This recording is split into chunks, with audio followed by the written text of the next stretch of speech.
Hey y'all, good to see you. Or maybe good that you're seeing me because I surely can't see you. But anyways, I'm happy to be here, happy to be back. Let's hop into a quick review of what we had last time. So if you remember, the gods, they told Thetis, so Achilles' mom, you got to convince your son to give the body of Hector back to his father. And, Hector's father is Priam. So Achilles finally did give Hector back to Priam, again for a ransom. There was this trade of some goods. And they both cried together for their respective losses. And you think of respective losses, it means like for each person. So Patroclus for Achilles, he lost his best friend, and then Hector for Priam. So Priam lost, his strongest son.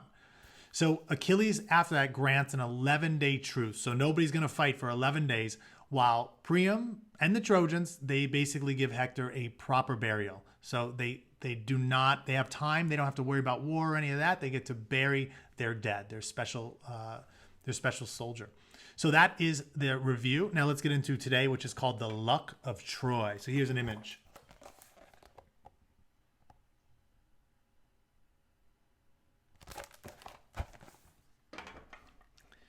After the truce days for Hector's burial, the siege wore slowly on, just as it had done for close on 10 years already. Even Achilles seemed to have lost his thirst for battle, so he's not even interested in fighting, seemingly. While the Trojans, now that their war leader was dead, no longer dared to thrust out beyond their walls into the open plain. Also, the Trojans were waiting for new allies to come to their aid, fighting men from the south, led by their king Memnon, the son of the bright dawn, and a strange war band of women warriors, the Amazons. And so waiting, they remained quiet within their city gates. They're like, dude, I'm not going to fight anything until we get some more backup and we get our confidence back.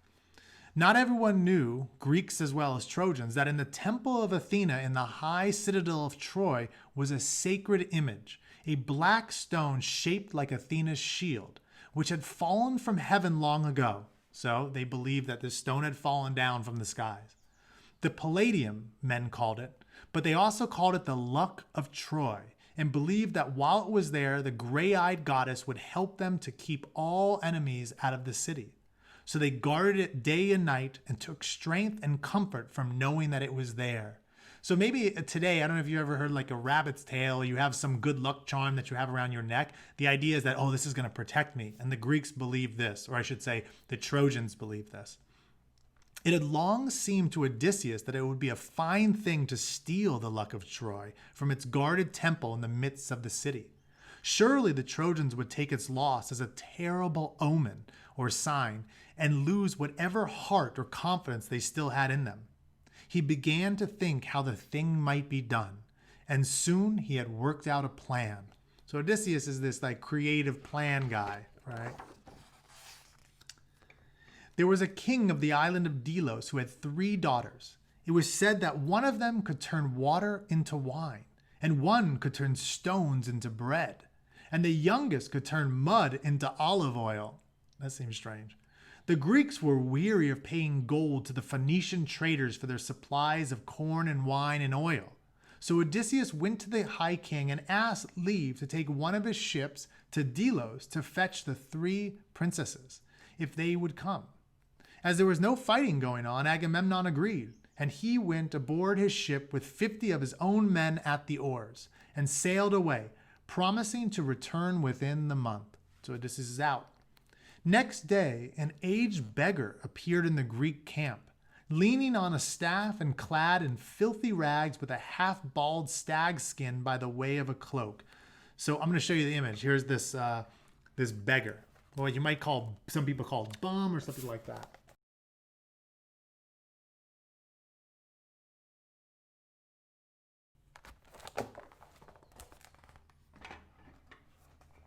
He came crouching and grinning to the hut of Diomedes and squatted in the doorway.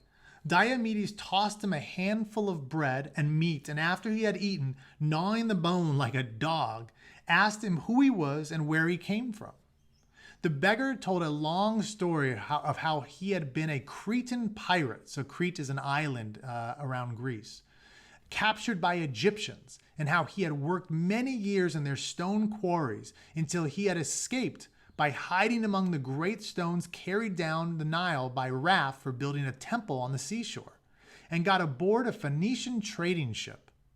How the ship had been wrecked on the coast away south of Troy, and he alone had survived, being washed ashore clinging to a piece of broken planking. So this is the story he's telling. It was a good story, and when it was told, Diomedes gave him a rug and let him sleep in the foreporch of the hut. So Diomedes seems pretty chill. He's giving this guy food. He's giving him a place to sleep, maybe in exchange for these stories. Who knows? Next day, the old wretch went around the camp, begging and talking with the warriors. And from then on, it seemed that they could never be rid of him. Wherever he was, he stirred up quarrels.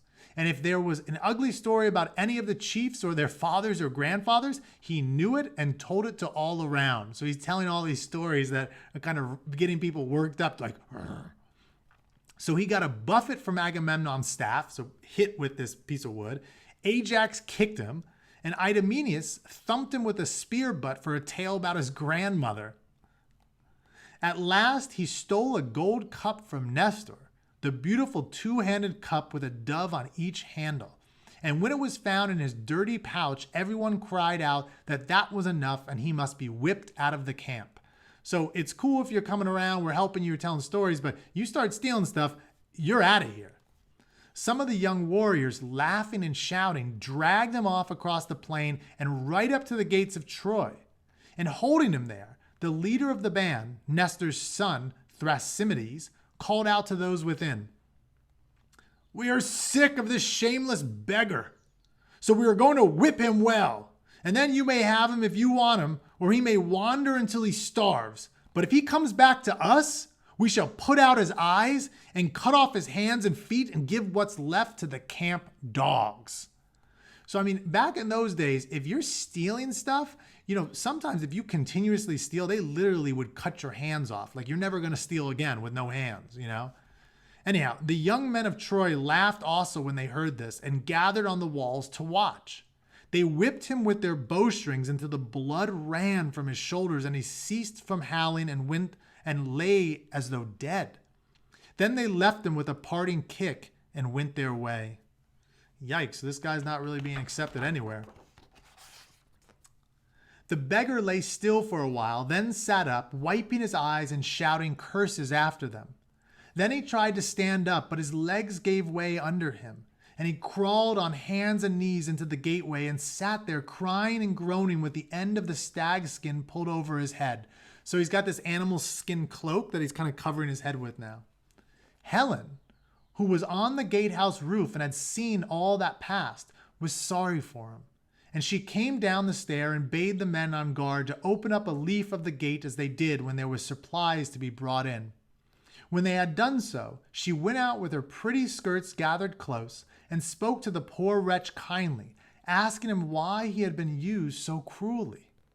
He groaned and rubbed his shoulders, and in a while answered her that he was a poor man who had been shipwrecked and was trying to beg his way home, but that the Greeks suspected him of being a Trojan spy. Then, peering up at her through tangled hair, he said that if she were Helen of the fair cheeks, as her beauty told him she must be, then he had been in her own country not long ago, and could tell her of her father and her brothers, who were long since dead, though she did not know it, and in the little daughter she had left behind her. Then Helen wept, for it was many years since she had had word of her kin or her family. She raised the beggar who was crouching at her feet and bade him follow her. And she turned back into the city, walking with her bower maidens at either hand and the beggar hobbling after her, until she came to her own house within the palace courts of the old king. Paris was not there, and she ordered the bath to be filled with warm water and fresh clothes to be brought. She set herself to washing his hurts and anointing him with the finest oils, for there was a suspicion growing in her mind about this beggar. All the while that she was washing and anointing him, while the dirt fell away, the suspicion grew. And when she had combed his thick hair and clothed him with a white tunic and a mantle of the deepest purple, and she saw him in his proper seeming, so she sees him in a really good light, she's like, She knew him for Odysseus, who had been her friend in the days of her youth. What's going on? What's going on? This beggar is Odysseus? So this chapter, The Luck of Troy, guys, it's a long one. So I am going to actually stop there, cut it in half, okay?